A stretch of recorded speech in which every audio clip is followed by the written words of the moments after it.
Hey guys, Coops here from the Whole Box and Dice. Hope you've been enjoying the post-reveal Aether Revolt review videos. Today we're going to be looking at green and probably, once again, probably one of the stronger colors. Wizards just can't seem to give green a break too long from the front of the pack there. And there's some really strong limited cards. I think green's going to cause you a lot of issues at your pre-release and in the first couple of draft sessions that you do.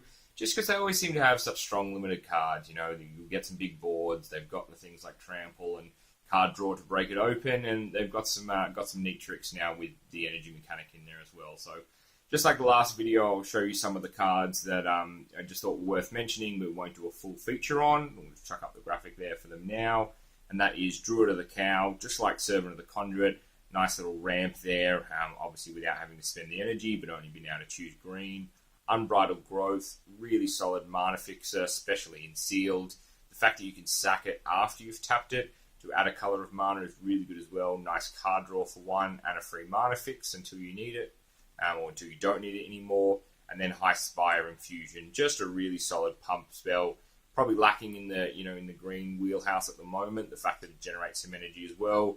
You've got now Larger Than Life giving something trample, Blossoming Defense giving it hexproof, and this will be a nice little third spell to round out that suite.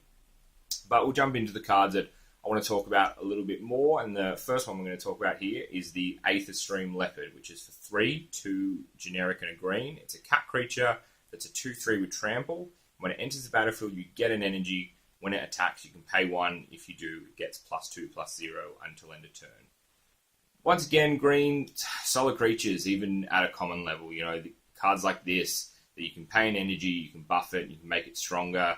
This causes you headaches all day, and making a 4/3 for 3 is great, great payoff there. And this will do a lot of damage. We saw High Spire Infusion. This will buff it and allow you a couple more swings at it as well. So, creatures like this, they're staple of green. We see them in every set, and I like that there's now a bit of a stronger energy flavor to these cards. I didn't really like the Thriving set of cards. I think they've done better with some of the energy-producing cards across all 5 colours in Aether Revolt, and this is a good one to start off with. Next card that we'll be looking at today is Pima, the Aether Seer. She's an Elf Druid for 4, which is 3 generic and a green, and she's a 3/2. When it enters the battlefield, you get an amount of energy counters equal to the greatest power among creatures you control, and you can pay 3, target creature blocks this turn if able. Really interesting interaction with this, because you can go a couple of different ways. If you play Pima and she's your biggest creature, the fact that it's an ETB and not a cast trigger, you're guaranteed to get energy equal to her power, which is always nice. But there are so many tricks you can pull with this. We've seen something like Electrostatic Pummeler. It's such an easy trick, Larger Than Life, or an Invigorating Rampage now, the red pump spell at instant speed with 6 energy to make this a 20/20. You can then play Pima and get just a mental amount of energy. I know Aether works marvels, just taking a massive hit with Emrakul out, but you've now got something like Aether Wind Basker. Maybe you can go, much more focused energy theme in Tima. I don't know if that's going to work, with Virtuosos and maybe even like Decimator, what I spoke about in my last video, to go in for a big, kind of punching trample, finishing move. But yeah, really interesting team. I like her second ability, pay 3 energy, target, blocks this turn if able. If you've only got 1 attacker, really solid for going through for a lot of damage. So I'm not sure where she fits in with the scheme of things, but I do like the idea of making 20 energy off an Electrostatic Pummeler. So we'll see. I'm sure there'll be some clever tricks that will be created with Pima here. Next card that we're going to look at, and that is the Narnam Renegade for 1, which is a green. It's an elf warrior. Like there's a couple of elves in this set as well. With Death Touch, it's a 1/2, and with Revolt, when it enters the battlefield with a +1/+1 counter on it, if a permanent you controlled left the battlefield this turn. Everyone's talking about Kurt Ape with Death Touch, and you can obviously see that. It's a 1 mana 1/2 with Death Touch is solid anyway. We saw Narwa Dryad, which I'm sure will get some extra play now that Emrakul's not in the Green-Black Delirium set, and in Aetherworks Marvel, they're looking for something with a little bit more stability. This really, give your opponent some pause when they attack. I like that you can put some counters on it as well. No one likes this. And just like we saw with Pima anyway, you can have Pima on the board, you can nominate a creature that has to block if able, swing in with this, and with the Death Touch take out something that's going to cause you a problem. So really solid card. A lot of people have talked about this for good reason, and this is going to be a staple. If you see this in your pre-release, definitely pick it up, and even for future drafts. And I'm sure we'll see some green decks that feature Narman. Next card that we're looking at today is the Morpheus Revolutionary. It's a human warrior for 3, which is a generic and 2 green, and it's a human warrior, so a very appropriate archetype there. Has trample. When it enters the battlefield or dies, for each kind of counter on target permanent or player, give that permanent or player another counter of that kind. Just, this card is dumb. It has application with obviously counters that are no longer in standard, things like Infect and stuff. I don't know if it's going to see play that far back, but, loyalty counters, which is dumb. There's already that +1/+1 sub-theme through the whole Kaladesh block, both Kaladesh and Aether Revolt. The fact that you get the ETB, and when it leaves as well, something like Panharmonica now, you get 3 counters over the course of this life. This is a great target to pick back up and drop on the board later. So, yeah, this card's really solid. The fact that it's a 3/3 with trample as well, it's not like it's a 1/3 or anything. It's it even has versatility for just swinging in and dealing damage, and they're going to want to block it because trample damage is going to go through. But if it dies, there's that negative in it as well. So Morpheus, really solid card, and I like cards like this, and this is another card that in green's just going to cause you problems. Wizards just can't leave green alone, can they? They just got to keep making great green creatures, which is good. I like playing as green. Green's it's fun to play. Maybe mono green +1/+1 counters is going to be a real thing now with cards like this, which would just be dumb. Panham and card like this makes it really silly.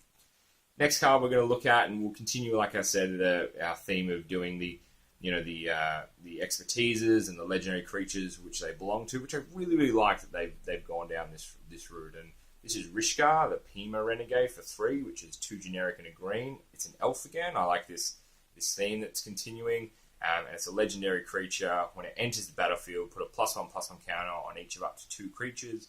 Each creature you control with a counter on it has tap, add green to your mana pool. So Rishkar is really, really interesting there. It comes out at 3, and you can get the counters on creatures, and there's lots of cards. Fairgrounds Trumpeteer, and you've got the modules that you can put counters on creatures, and you can get some really, really solid ramp off this. And we saw things like the Aetherwind Basker. If you can get that out before turns, I think it's an 8 or 7. If you can get that out, turn 4, turn 5, that's a 7/7 with trample. It's generating you a lot of energy. I don't know how well you get an energy and +1/+1 counter synergy going, but there will be some good applications with this card. I don't like that Rishkar only has the 2 toughness. I do wish it was 3, especially now that Shock's been printed. I don't like these legendaries with only 2 toughness, but green does have Blossoming Defense for 1. There's plenty of other colors that you can include in a green deck to give you some extra protection here, but this will be solid. But whilst Rishkar is not a bad creature, the expertise for Rishkar is just dumb, and we'll look at that now. This is Rishkar's expertise, and it's a sorcery for 6, 4 generic and 2 green. Draw cards equal to the greatest power among creatures you control. You may cast a card with converted mana cost 5 or less from your hand without paying its mana cost. What? We just saw today Wizards just banned cards, that allow free play, and the theme of this, or not the theme of this, but a 1 per color set in this is play a card for free.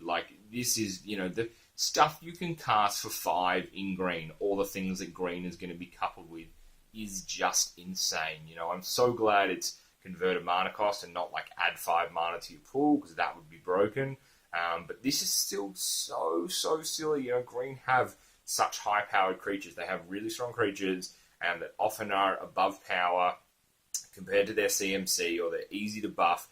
You play this, you draw a bunch of cards, and even if you don't have anything good in your hand, you draw 4 or 5 cards, you're really just reaching into your deck and looking for something good to play. The Gear Hulk is at 5, which is just crazy. You can get, Nissa out as well. There's just, there are so many good cards that you can cast for free. And, I'm sure we will see an absolute abuse of this card because it's card draw and it's free cast and it's just dumb. And there's enough ramp to get this off ahead of schedule. We showed you the servant, we showed you the druid of the cow, and you can just ramp into this and still get a 5 off and still refill your hand, and you can just be super aggressive because you've got this coming, and that's green so strong. This I just, like I said, if this 5-color expertise deck is a thing, then sign me up for that, because that'll be so much fun to play, because you will just have chain combos that people will just have no idea what's going on, which is just crazy. If you've gotten a Gearhulk out the turn before and you've buffed it, you're getting an 8/8. If you have a Panharmonicon out, for example, and you buff your Gearhulk and it goes to some stupid amount of power, it's pretty much just like, go look at 10, go look at 12, depending on how many counters you put on it, cards, and go cast one. Talking about like a tutor, yes, you obviously have to throw a whole bunch away, but you can do stuff like this, and maybe it works in like a like a splendid reclamation deck where you just can dump a whole bunch of lands in because you well exceeded your hand size, and then you bring them all back because you can cast a spell for 5 and you can get splendid wreck off, and you can just continually dump lands in on the back of a massive Gearhulk and just super ramp yourself. You could have 15, 20 mana by, like turn 5 if you've ramped into this spell, and like that is just dumb. Maybe turn 6 or turn 7, but like that's just like game ending. So we'll see. Rishkar's expertise is it's a crazy card, but not as crazy as if, and I will quote the news the newspaper headline here, even though it's on the internet, whatever. If Godzilla mated with an electric eel, your new Aether Revolt spoiler, Aether Windbasker. And this guy is just amazing. He is for 7, not 8, 7. He's a 4 generic and 3 green. He's a lizard creature, 7/7 with trample. When he enters the battlefield or attacks, you get an energy for each creature you control, and you pay 1, and he gets +1/+1 until end of turn. So you're going to be able to make him, you can make him however big you want to make him, and just a giant creature to swing in and just smash face, and you can just keep refilling his energy. And I spoke about this with the lightning runner. You can have multiple combat turns, and giant 7/7s of trample having multiple combat turns will win you the game pretty damn quickly. And the energy generation on this thing is insane. We saw the pay energy get another turn after this. Even though Emrakul's out of the format, you can then just play something like Aetherworks Marvel, and you just pretty much guaranteed every turn without having to make any more energy, that you can get that off. And there's so many applications to this beautiful Thornac Lizard. And people saying, I don't know if this card is going to fit, I don't know if there's room for it. Red Green was so susceptible of, if you couldn't get it, you couldn't get off the ground in the early game, you'd lost. You just fall out in the mid game. You can add a card like this to those decks, and red-green energy. I'm sure it is going to be such a super aggressive deck that's also going to have some play. After turn 4 and 5, and it's going to live in the mid game, and it's going to be able to not live in the mid game, but it's going to be able to compete in there, and that's all it asks. So, Aether Windbasker, what a dope looking lizard. Love this guy. Can't wait to smash face with him. I will be trying to kill you as often as possible with this guy, because he's just awesome. And hopefully in foil as well, you get that awesome kind of like blue cloud, ripple through. That should be pretty sick there. So that's green. Lots of creatures that smash you in the face. Lots of spells that make those creatures bigger when they smash you in the face, and lots of creatures that pay energy that cheat you out of blocking the right way. So you guessed it, smashed in the face worse. And pretty standard green. They've got some awesome cards in there, and green. Wizards just can't leave it alone. It's like, green's taking a bit of a back seat. Like, whoa, hang on, we can fix that.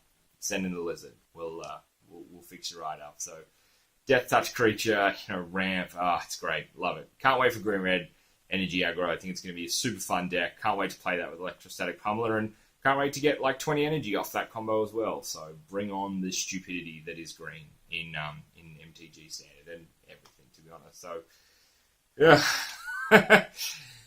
That's about it for us today, guys. I've been Coops from the Whole Box and Dice. If you've enjoyed the video, hit the thumbs up button. If you think there's something I've missed, let us know. If there's a green card you pub for, let me know as well. In the comments. I'll try and get white and black out shortly over the next couple of days, because before you know it, we'll be at pre-release, and hopefully I'll be able to bring a pack back for you and show you what's in there, and you guys can get a bit of a sneak peek on what you guys can expect when you head down to your LGS for pre-release. So thanks again for watching, guys. Can't wait to see what's on the cards. Peace.